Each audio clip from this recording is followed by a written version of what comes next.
बिस्मिल्लाहिर्रहमानिर्रहीम। अस्सलाम वालेकुम नाज़रीन, मैं हूँ आम शहरी आरिफ हमीद भट्टी। आज 2 मई 2021 लाहौर से आपके साथ चंद चीदा खबरों के साथ। नाज़रीन, आप जानते हैं कि इस वक्त कोरोना वायरस ने वबा ने पूरी दुनिया को अपनी लपेट में लिया हुआ है। तरक्की याफ्ता से तरक्की याफ्ता ले तक पसमानदा ममालिक में इस वबा ने तबाही ऐसी मचा दी है कि हर मुल्क की इकानमी ज़मीन बोझ हो गई है।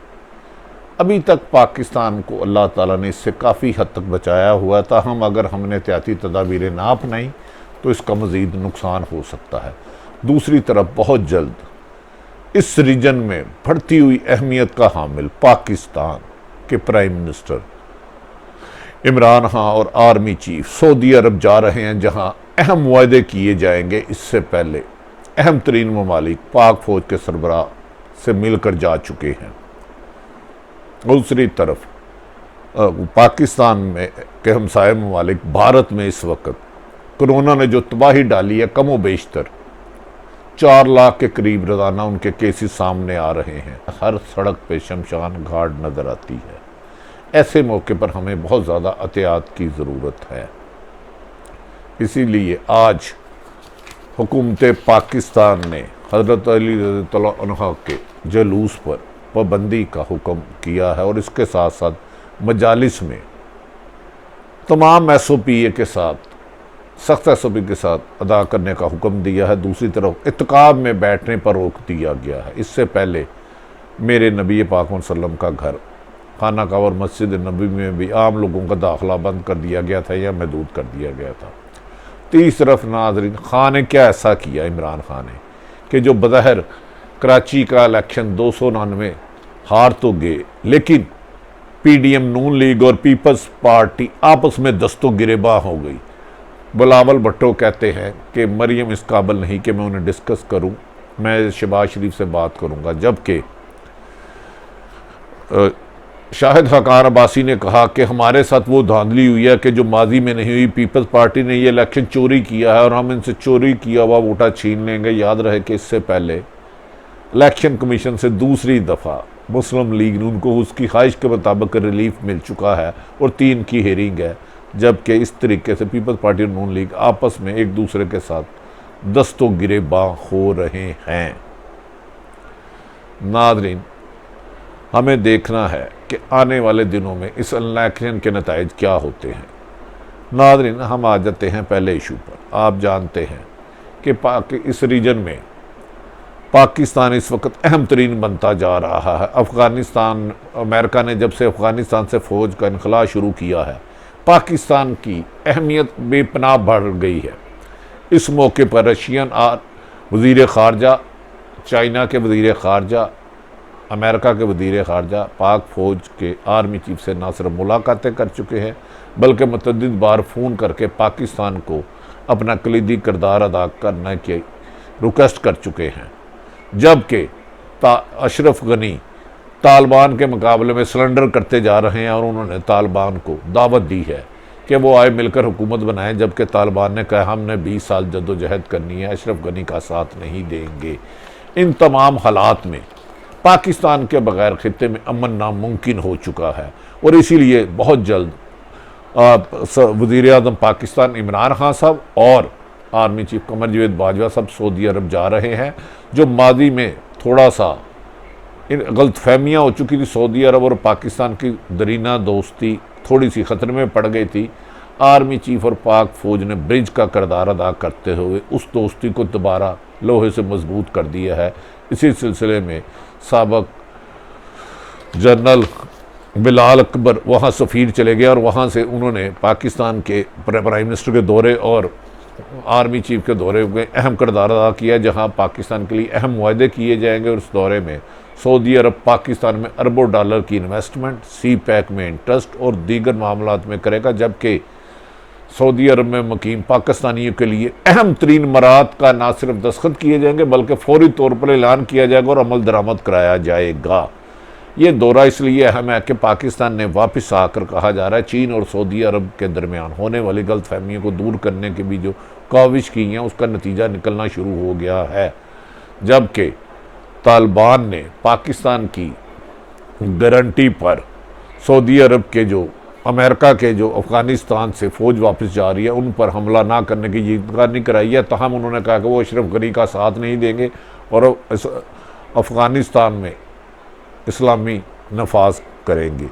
दूसरी तरफ नाज़रीन, जो साबिक़ DG FIA बशीर मेमन ने इमरान खान सब दर्जनों इल्ज़ामात लगाए थे, जिसमें जस्टिस फ़ाइज़ ईसा और मुस्लिम लीग और पीपल्स पार्टी की क़यादत पर मुकदमात दर्ज करने का कहा था कि मुझे इमरान खान ने कहा। आज वो अपने अल्फाजों से थोड़ा सा कुछ पीछे हुए हैं और उनका कहना है कि उनकी वज़ीर आज़म से 2-3 मरतबा मुलाकात हुई थी, तहम शहजाद अकबर पर उन्होंने इल्ज़ामात लगाया। उन्होंने कहा इस सिलसिले में जुडिशल कमीशन कायम किया जाए, वो जहाँ जाके तमाम रिकॉर्ड पेश करेंगे। और शहजाद अकबर और फ़रोग़ नज़ीम पर उन्होंने इशारतन फिर कहा कि उन्होंने मुझे हकामात दिए थे तो मैं जितनी दफ़ा भी गया हूँ उसका रिकॉर्ड प्राइम मिनिस्टर हाउस और ख़ुद FIA के दफ्तर में मौजूद लॉग बुक में मौजूद है। वो इस सिलसिले में हर किस्म की अदालती कार्रवाई और जुडिशल कमीशन में जाके हक़ाइक़ पेश करेंगे। दूसरी तरफ मोहतरम चौधरी फवाद चौधरी ने मुस्लिम मीडिया पर गुस्सा निकालते हुए कहा कि जब हम इन्हें कहते हैं पूछते हैं, और शहबाज गिल ने इसे कहा कि बशीर मेमन अपने वादे से अपनी बातों से मनरफ हो गए हैं, वज़ीर आज़म सुरखरू हुए हैं। फवाद चौधरी सब मीडिया कोई अपने पास से अल्फाज नहीं गिरता। अगर साबिक़ DG FIA अहम तरीन इंकशाफात करे और उन पर कायम ना रहे तो मीडिया ने तो हर सियासी जमात के बुलंद व बाले दावे चलाए हैं, वो उससे मनरफ हो जाते हैं, तो उसका मीडिया का कोई रोल नहीं होता। मीडिया ने आवाम तक हक़ाइक़ पहुँचाने हैं, फ़ैसला आप करें। नाज़रीन, दूसरी तरफ कोरोना वायरस पे जो आज इजलास हुआ था उसमें कोरोना वायरस की वबा पर काबू पाने के लिए ने मुख्तलिफ इलाकों से रिपोर्ट्स लेकर एक फैसला कर दिया है। और इस मौके पर हज़रत अली रज़ी अल्लाह तआला शेर खुदा के जुलूस पर पाबंदी लगा दी है। ताहम ये कहा गया है तमाम मजालिस में मशरूत इजाज़त होगी। इसके अलावा तमाम मस्जिदों में, चाहे जितनी बड़ी मस्जिद है, इत्काफ पर बैठने वालों पर भी सख्त SOP के तहत सिर्फ मुख्तसर लोग इत्काफ पर बैठ सकेंगे। बड़े पैमाने पर किसी को भी इत्काफ पर बैठने की हरगिज़ इजाज़त नहीं होगी।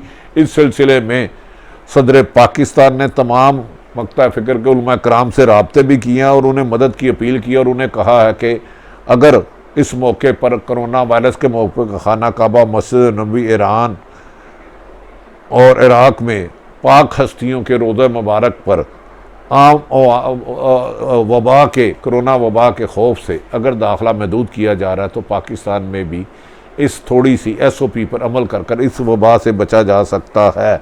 इस सिलसिले में उन्होंने कहा है कि हज़रत अली रज़ी अल्लाह तआला शेर खुदा का दिन मनाया जाए, ताहम इसमें जुलूस निकालने से ग्रेज़ किया जाए। ताहम बाज़ अहले तशी की जमातों ने इसको पाबंदी को रद्द किया है और उन्होंने कहा वो SOP के साथ जुलूस निकालेंगे। ताहम ये भी कहा जा रहा है कि मस्जिद नबी और खाना काबा में भी आम शहरियों की पाबंदी है। हमें उम्मीद है कि हमारे साथ भारत मुल्क जो है इस वक्त वहाँ 4 लाख से ज़्यादा केस रोज़ाना कोरोना वायरस के आ रहे हैं, 12 से 15 हज़ार हलाकत है और पूरा भारत इस वक्त शमशान घाट बन चुका है। हमें भी यहाँ SOP पर अमल करके इस वबा से बचना है। हमारी दुआ रमज़ानुल मुबारक में अल्लाह ताला इस वबा से हमें हमेशा की तरह महफूज रखे और मुसलमानों को इससे दूर रखे।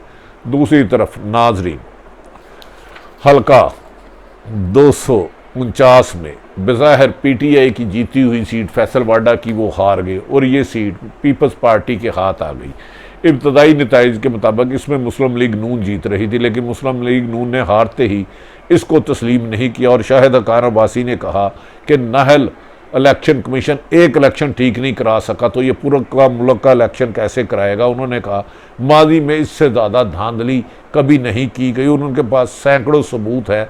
जो 3 तारीख को उनकी डेट लगी हुई है, जो रिज़ल्ट रोका गया, वहाँ जाके अदालत में वो इलेक्शन कमीशन के रूबरू पेश करेंगे और उन्हें यकीन है कि रीकाउंटिंग में वो जीत जाएंगे। जबकि पीपल्स पार्टी ने मुस्लिम लीग नून के इल्ज़ामात रद्द कर दिए और कहा है कि वो रीकाउंटिंग नहीं, रीपोलिंग भी करा ले तो वो 10,000 वोटों से जीतेंगे। नाज़रीन, इस सिलसिले में मुस्लिम लीग नून ने भी इलेक्शन कमीशन को नाअहली की सज़ा कहा है कि नाअहल है। हमारा सवाल ये है कि डस्के में भी धांधली हुई, इलेक्शन कमीशन नाकाम रहा, कराची के एक इलेक्शन के भी नहीं करा सके। तो इलेक्शन कमीशन का काम, वज़ीर आज़म पाकिस्तान इमरान खान ने ठीक कहा था, इलेक्शन कमीशन का काम सिर्फ इलेक्शन कराना नहीं, साफ और शफाफ इलेक्शन कराना है। अब नून लीग और दीगर जमातें भी इल्ज़ामात लगा रही हैं इलेक्शन कमीशन नाअहल है। तो क्या ये वजह तो नहीं कि वज़ीर आज़म पाकिस्तान ने अपोजिशन जमातों को कहा था कि अगर एक मुल्क में एक इलेक्शन शफाफ नहीं हुआ, 1970 के बाद एक इलेक्शन शफाफ नहीं हुआ, हर हारने वाला इल्ज़ामात लगाता है धांधली के, तो आओ इस्लाहत करें, जिससे PDM भाग गई कहा जा रहा है। इस सिलसिले में इमरान खान के इस्लाहत करने में इलेक्ट्रॉनिक रिफॉर्म लाने और थम प्रेशर के लिए इलेक्शन कराने के बाद आसफ अली जरदारी, मौलाना फजलुर रहमान, नवाज शरीफ में रब्ता हुआ है कि अगर इमरान खान इलेक्शन रिफॉर्म्स लाने में कामयाब हो गए तो हमने जो अपने हलकों में जाली हज़ारों वोट एक एक हल्के में बनाया है, हमारी शिकस्त तो साफ नज़र आएगी। लिहाजा इमरान खान को हर हाल में रोकना है कि उसके साथ तामुन नहीं करना, किसी भी सूरत पर इमरान खान के साथ, वज़ीर आज़म साथ या हुकूमत के किसी शख्स के साथ इलेक्शन रिफॉर्म्स के लिए टेबल पे नहीं बैठना। अगर इलेक्शन रिफॉर्म्स आ गई और इलेक्ट्रॉनिक मशीनरी से इलेक्शन हुए तो मुस्लिम लीग नून और पीपल्स पार्टी ने अपने अपने हलकों में जो बड़े पैमाने पर वोट डाले हुए हैं उनको डलवाना नामुमकिन हो जाएगा और एक वक्त का निकलेगा। खान एक सीट कराची की हार कर भी PDM को आपस में लड़ा गया और ये मुर्गों की तरह आजकल लड़ रहे हैं। क्या नाज़रीन, इसका मतलब ये है कि हमारे सियासतदान इस मुल्क में शफाफ इलेक्शन नहीं चाहते? ये चाहते हैं कि अवाम आपस दूसरे में एक दूसरे का कत्लो गारत करे, एक दूसरे को मारे पीटे। किसी भी इंसान का खून बहे है तो हमारे सियासी भाई ही हमारे। लिहाजा मेरी अपोजिशन से गुजारिश है खुदारा कि इलेक्शन रिफॉर्म्स के लिए आप अपनी शराइत दें, इमरान खान को मन हुकूमत को मानी ना करने दें, इलेक्ट्रॉनिक रिफॉर्म लाएँ ताकि बेहतर तरीके से एमिकेबली जैसे ही इलेक्शन होता है वैसे ही नताइज आ सके। अगर एक ज़िमनी इलेक्शन कराने का इलेक्शन कमीशन अहल नहीं है और उसके 10 घंटे तक रिजल्ट नहीं आता तो पूरे मुल्क में खून के इस दरिया को बहने से पहले बेहतर ये है कि इलेक्शन रिफॉर्म्स लाई जाए, इलेक्शन शफाफ करने के लिए हर मुमकिन इक़दाम किए जाएँ। नाज़रीन, मैंने मौजूदा सियासी सूरत हाल और तमाम हक़ाइक़ आप तक रखे। मेरी दुआ है कि अल्लाह ताला रमज़ानुल मुबारक के इस मुक़द्दस महीने से कोरोना वायरस से पूरी दुनिया को, खित्ते के इंसानियत को इससे निजात दिलाए, ख़ुसूसन पाकिस्तान और मुसलमानों को शफा दे और कोरोना वायरस का ख़ात्मा हो। पाकिस्तान को मिल के आए, एक खुशहाल और कायदे आज़म का पाकिस्तान बनाएँ। पाकिस्तान जिंदाबाद।